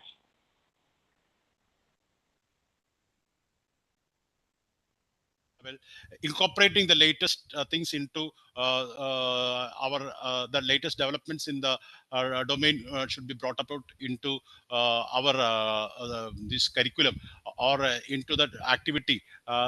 So it could be like that. So you can fix it in that way. Okay. Okay, there's a question. While designing COs, is it necessary to assign one CO to one unit, or for all units, all COs are to be distributed? So that's the two way of writing. Because I told you that I found two way of practice of writing. One is cross sectional, that is taking a unit, and on the basis of the unit, you can formulate CO. That is what the students are able to do on completion of that unit. So that can be sometimes if that unit is a very broader, if it is not possible to write a comprehensive CO, you can write a 2 CO related to that particular unit. If you're taking it longitudinally, obviously one CO can be connected with the multiple units. Okay, so that is on how you are writing the COs. Okay, does POs should have a relationship with POs? CO should have? POs should have a relationship relationship with POs? PO should have relationship with PO. PSOs should have a relationship with POs. Shouldn't PO. have. PO and PSO. Yeah. Actually, PO are domain specific. Actually, both the PO and PSOs are nothing but the program outcome. Isn't it? Both the PO and PSO are nothing but the outcomes of that program. We call it as PO because some outcomes which are generic to all the programs, we are grouping it and calling it as program outcome. And those outcomes which are specific to that particular course only, we call it as program specific outcomes. Isn't it? All these are program outcomes. So these two are related. If they are related, you can combine it and put one outcome. There is no there is no need for redundancy in writing outcomes. You can abbreviate it. If two are connected, make it one. That is it. So don't get confused. Both PU and PSO are exactly, I would say that they are program level outcomes. What the students are capable of doing on completion of the program. And since we, a college, have different programs, some outcomes are common to all programs. We call it as program, PO. And that which is specific to a subject, that we call it as program specific outcome. That is it. Okay, now we have a question from Dr. Someshwari Mudda, Faculty of Commerce. She says we fix the COs based on modules, units of the course. Is that correct? Yeah, there is no problem. That will be a very practical way. That is, if you're formulating a question from that unit, definitely that CO will be related to that unit. Isn't it? Suppose if you're formulating a question from first unit, then definitely that question will be related to that first CO. So it is a very intelligent way of creating. Okay. How many total COs have to be assigned to a module or unit? That is actually it is ideal to keep the COs to an optimum level of 5 to 7. That will be better. But I've seen in some colleges that they have 20 COs are there, because you can comprehend these COs and put it. Otherwise, you have to sit there and calculate the CO level attainment of these 20 COs. You have to map these 20 COs to POs and sit on calculating like that. So this is something that should be done it in an intelligent way. That is, you have to formulate CO in a comprehensive manner so that it will not be an hectic. And not only it is a good practice to put it in that way. So try to optimize it and make it about, don't make it exceed 6 to 7. Okay, another question. CO should be generic or specific?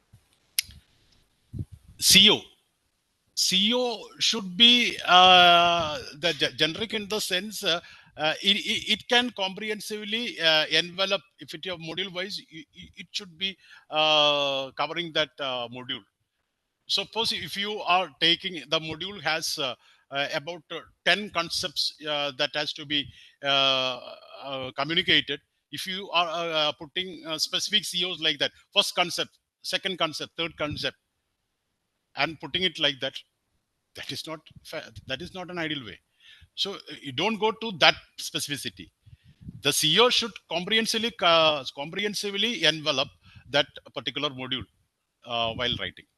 And while going for teaching, you can split the CO into micro CO. That is, if you are going to teach a topic, okay, your CO should be further divided into topic learning outcome and develop a course or a lesson design based on the topic level design, and make it that is ensure that the topic level outcome is met. So writing CO is in the sense you can write CO such that the CO comprehensively cover that particular, but you could say if you're writing it module likewise. Specific means you will take one every specific learning points, and making COs will make you mad. Okay, there's a statement from Maria Williams which says, I think 5 to 7 is not right. The right way is 3 to 5 as per ERQ framework and MQA regulations. Okay, if you think that is there is no specific that is the number of CO should be up to like this. It is an optimum way of writing. If it is well, if you have got how much you got, 3 to 5, 3 to 5. okay, if there is a policy like that, go ahead with that policy. You have no right to change your policies. Okay, if the policy is there, you have to go with the policy, but the right way is that there should be some discrepancies, some discriminations between these CEOs, but they should not be wide. That's it. When we say about data, suppose if you want to go and make a study about the data, there should be variability in the data that you're collecting. That will give you correct information. So likewise, the CEO should not be too broader or not too small. Okay. Okay, there's another question. So if 5 units, then 4 CO can be written. 5 units, and then 4 CO can be written. obviously, if you're taking all the units in a longitudinal way, you can comprehend it into 1 CO or 2 CO or 3 CO. You're taking longitudinal wise, isn't it? If you're taking it module wise, obviously you can club to module and put 1 CO like that. There is no hard and fast rules for this, isn't it? There is all these are all good practices what we are mentioning. I have seen those colleges who are in the top list of NRF ranking. I don't mention the college. They have written course outcomes, about 20 course outcomes are there.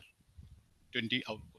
I don't say that it is wrong, but it is a good practice to limit it to 5 to 6. That is my opinion. But you can have policies and say that we want only 1 CEO. If it is policy, go ahead. We have no right to change the policy. But it is ideal to keep the CEO running about 4, 5, 6, a maximum 7 if you have got a very broad area. 5 and 6 is ideal. That is ideal. Okay. There's another question which says, how can we map COs with PO and PSOs? How can we map COs with PO and PSOs? The mapping will be discussed by Dr. Mendes in his sections. So actually, in the way of mapping, PO means a bunch of competencies. The PO should be broken down into a bunch of competencies. Suppose if it is communication skill, what is communication skill?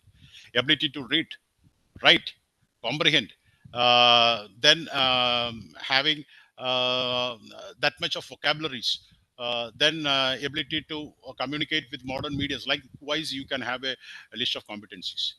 You can take the CEO and check what all competencies that the CEO is addressing.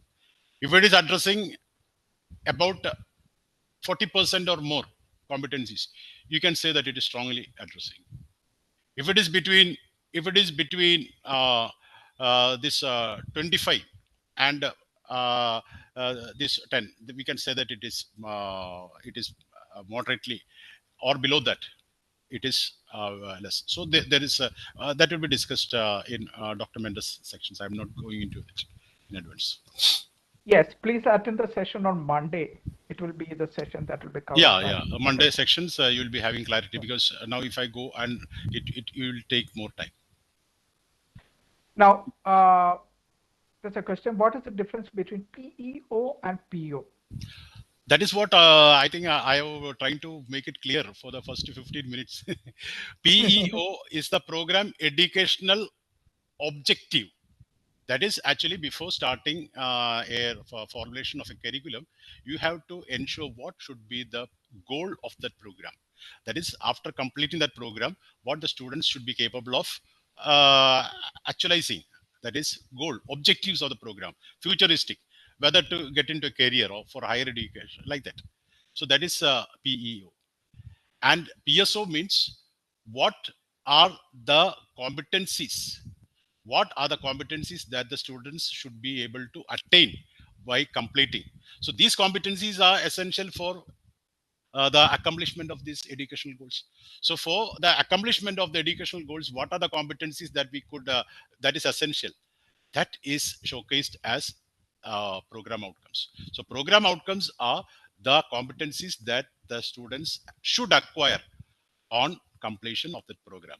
And these competencies are essential for actualization of their distant goal, that is PEO. So PEO are goal, and PSOs are the set of competencies that they have to accomplish, which has been prefixed in and the program. Okay. There's another question which is, do we have any common action verb in Bloom's taxonomy level? The Bloom's taxonomy level, we are having a lot of action verbs, which has been because in the last sections I've shown you, these action verbs will help you to ensure what level that you are formulating the CEO as well as setting questions. So that will be available in our LMS. You can verify that. Also, you can Google it and find it out. There is also there. Okay, there's a question from, I think it's in the YouTube chat. If a student wants to distract the class, can I use a different technique to catch his or her attention?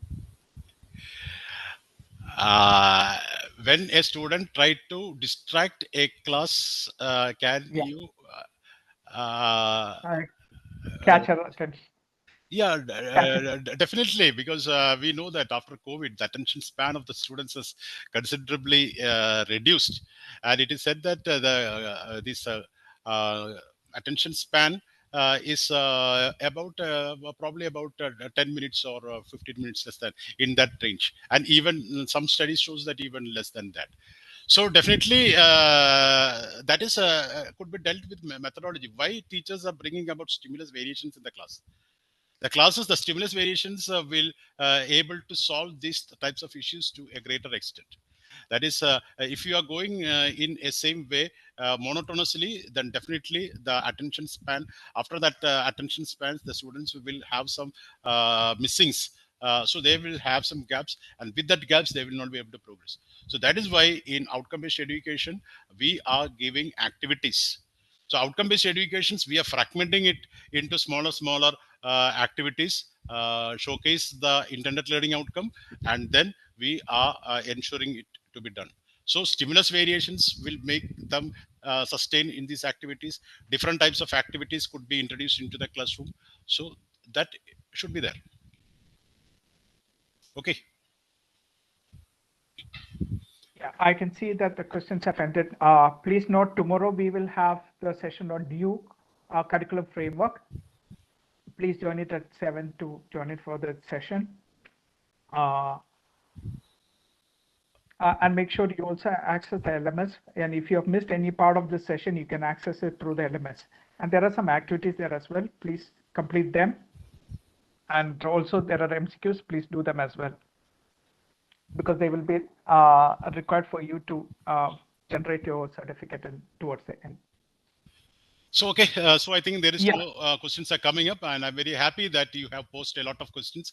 So that also could make me think, and also that is something very important, because learning happens through collaboration. So when you express your ideas, we will also pool our thoughts and wisdoms together in the same line, so that we may get a lot of enrichments through these sections.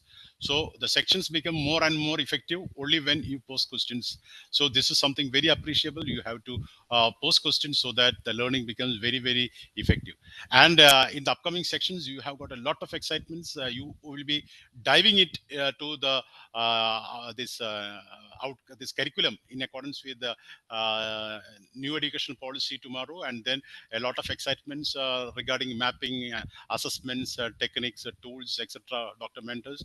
Then AI, lot of excitements is going to happen. What I have done is that I have just set the stage for a very big, I could say rather, celebrations to happen. So anyhow, thank you very much for attending, for hearing me for a very long time, very attentively, and asking a lot of questions, which also made me happy, so that I understand that you are active participants. So thank you, and I will come back in the last day with some more excitements in AI.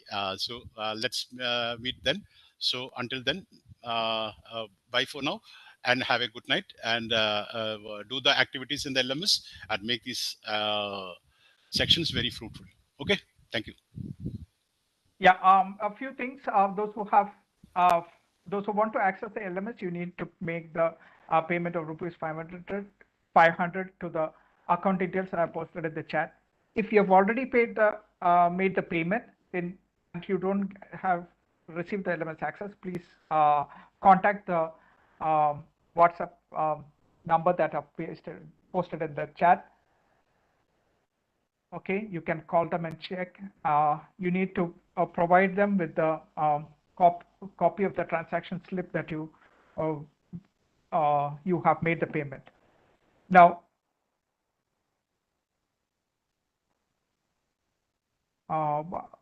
yeah, somebody's asked for the certificate. The certificate will be provided. You will get it after the end of the FTP. Okay, that will be available through the LMS. So you need to have LMS access to have the certificate to be able to download from the system. Yes, you have to complete each activity on the day. The LMS access is till the 31st of October. So you have time, but it will be ideal if you have you complete the activities each day. All right, everybody, I think we will end for today. Thank you again. We will see you.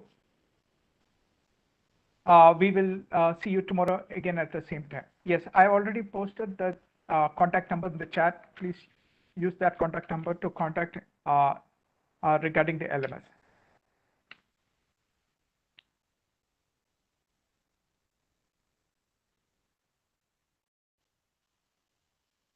There are certain things.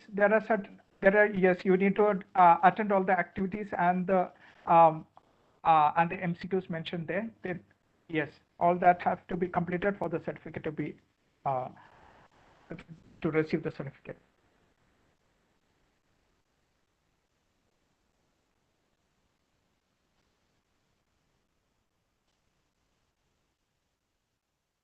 All right, everybody, we will see you tomorrow. Thank you for your valuable time. We will see you tomorrow at 7 p.m. Good night.